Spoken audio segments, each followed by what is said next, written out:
Hi guys, my name's JP. I'm an English teacher here at the Dublin Academy, and this short session I'm just here to review English Paper 2, which is fresh off the press. I've literally just seen it about 5 minutes ago. The exam just finished there at 5:20. So yeah, if we want to, let's take a quick look at that. So it was very positive yesterday. There was a great buzz about English Paper 1. We were off to a great start, and well, let's look and see how we're feeling about today's paper. So look, 3 key sections.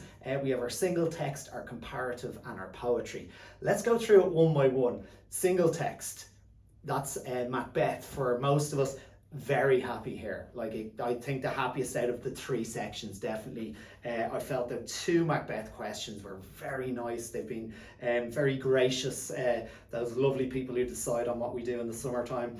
So question 1 was about Macbeth's character. It was a straight up character question. It was lovely, unstable and tragic identity, shaped by a variety of ambiguities and complexities. So really it's his character, you know, Macbeth's character, and the discrepancies and the sort of contradictions and complexities in his character. Macbeth, the tragic hero, Macbeth the good, Macbeth the bad, you know, Macbeth who suffers from his conscience and who's able to kill with the other hand. So I thought that was a lovely question. I would have been all over that one personally. Second question though, nearly equally as nice, and it was revolved around the Lady Macbeth and the witches, and it asked us whether Lady Macbeth and the witches heightened the dramatic impact of the play Macbeth.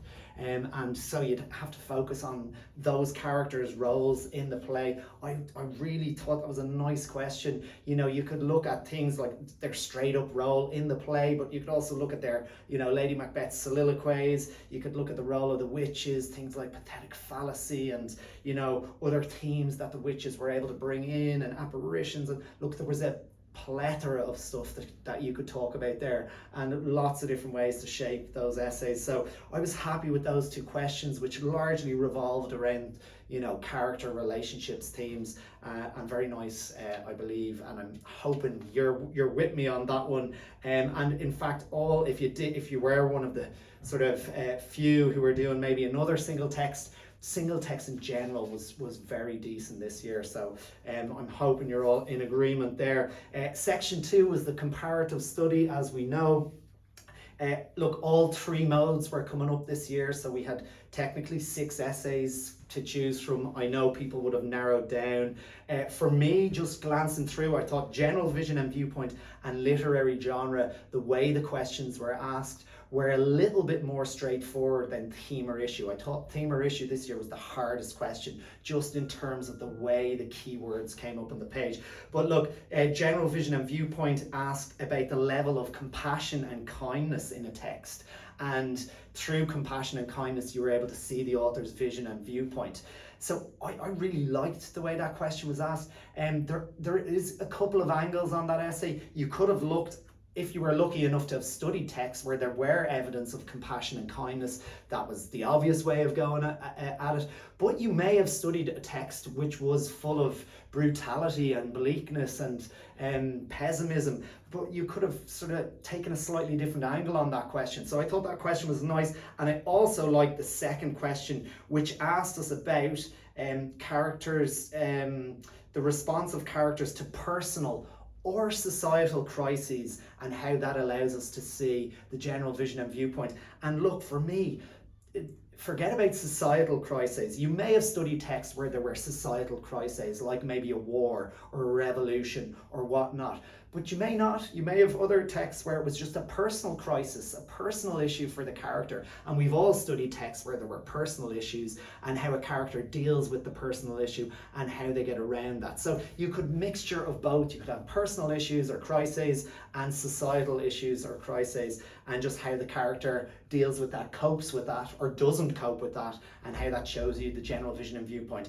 I'm always a big fan of that GVVP, and those questions are very nice, I believe. Literary genre was lovely. I know it's the least popular of the 3 modes on this year, but it was lovely. So if you've studied it, I'm sure you're very happy with it. The general idea was a variety of techniques help to lessen your empathy for a character. That was one. And the other one was a variety of techniques were used skillfully to produce an exciting, a riveting climax.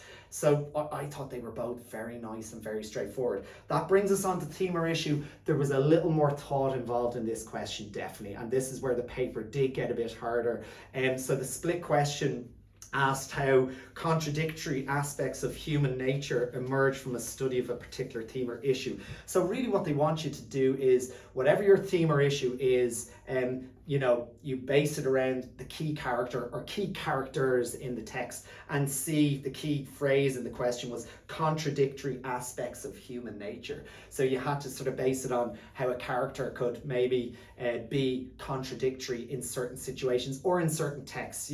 Perhaps, I'm just thinking of a few of the characters we studied on the course this year, perhaps the character was sort of strong and independent and determined in one part of the text, and then in other parts of the text they were sort of weak and vulnerable and innocent. And the theme of identity, or whatever the theme was you were studying, you'd have to bring that in there. The second one was a little bit harder, I felt, even though they were both tricky enough, but it asks how comprehensively similar or different ethical questions are explored in the treatment of the same theme or issue.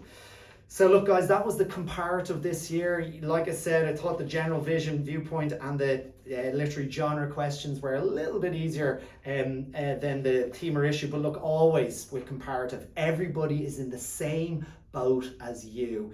The wording of the questions is never easy. And look, when it gets to the summer, the examiners will look at the nation as a whole, okay? And they will correct the comparative based on the national average. Right, so that, no one, it will essentially, it will end up, where marks, if everyone's doing really badly, people will be brought up a little bit, and vice versa. All right, poetry. Well, let's start with the unseen poem. There's obviously maybe the biggest thing in the exam paper this year was in the poetry section. Unseen poem was lovely. Okay, the comprehension questions, straight up. Don't need to say too much about it. They couldn't have been easier, couldn't have been more straightforward, and hopefully you got that done and you got 4 sort of decent points made on that. The big omission from this year's paper then, studied poetry, prescribed poetry. Just remember one thing before we start here. This is worth 50 marks. It's the shortest essay on paper 2. It's the one worth the least amount of marks on paper 2. Okay, so your single text and your comparative are worth more here. And what's the big omission this year? Well, we had 5 poets come up out of 8, and I don't know, the dogs in the street were talking about Elizabeth Bishop, weren't they? And so were a lot of us. Is she there? No, she is not. The Revenge of Adrian Rich is what I'm calling this year's paper. Elizabeth Bishop is not there. Rich came up from last year. Rich came up last year when people thought Bishop was going to come up as well. So that's 2 years in a row. Adrian Rich has wrestled Elizabeth Bishop off the paper for some reason. There are Adrian Rich lovers down in Westmeath somewhere setting this exam paper. However, of the 4 poets that we studied in day school, 3 of them came up, and I'm sure you're in that boat as well. Teachers, it would be foolish ever just to go in and study 1 poet. So I'm hoping that was the minority of students. Sure, you may have been looking for Bishop, but you would have had lots of backup plans. So Mahan, Kavanagh, Meehan, Dunn and Rich are all there. Mahan, Kavanagh, Meehan, they were all very much pushed as possibles this year, and they're all there. And the questions are nice on all the poets. For 4 out of the 5 questions, it's the style of the poet and the subject matter, and that's the way we teach it as well. So for example, Mahan's evocative imagery conveys thematic concerns that are haunted by suggestions of darkness and anxiety. You've got his imagery, so that's to do with his style, and then his thematic concerns of sort of darkness and anxiety. That's the content, that's what he's writing about. And everyone was the same. Kavanagh, I thought, was a lovely question. It was his lyrical style and celebratory tone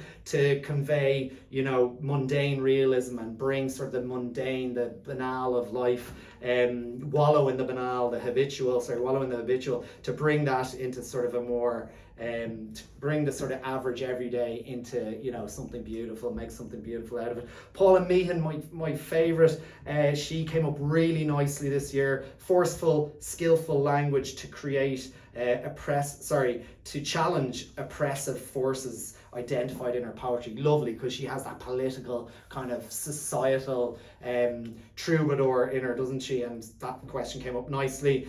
Donne was about inventive paradoxical language to explore the human condition. And Adrian Rich, did anyone in the entire country answer about Adrian Rich? I would say a handful, but her question was fine. There was nothing to do with style. It was really about content for Rich. A sense of sadness is conveyed in Rich's poetry through her exposure of the flawed nature of our existence. So it was more of a sort of what she's talking about there as opposed to her style. So yeah, look, there was something there for everyone, unless you were foolish enough just to study Bishop, which I know nobody was. So look, it was a nice paper. The only big shock was perhaps the Bishop omission. Apart from that, I hope you've done really well, guys, and it's onwards and upwards.